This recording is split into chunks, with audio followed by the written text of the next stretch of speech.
Я просто хочу вернуться к духовной части.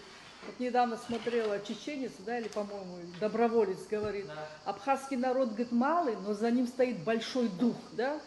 Я вот помню, Владислав Григорьевич, когда война началась, вот так получилось, что мы были рядом, видели, да.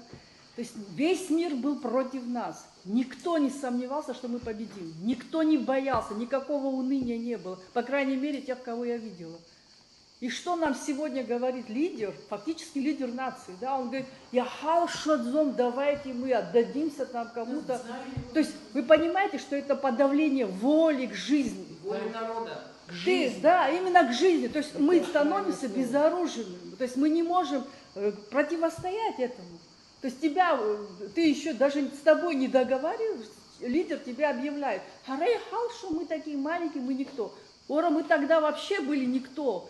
Против нас. Огромная Россия была. Ельцин был против нас. Весь Запад был против нас. И что? Один человек не сомневался, что мы победим. Дело не в... Да, дух.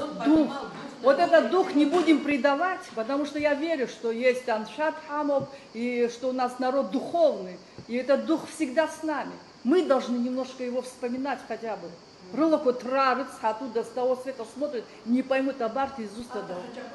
Да. В общем, извините, эмоционально, но я хотела просто, вот Марина об этом уже сказала, мне было очень приятно, что ты это вспомнила. Нельзя, если ты глава, вот ты возглавляешь страну, да, ты не должен нам внушать уныние, ты наоборот должен нам поднимать дух, слушай.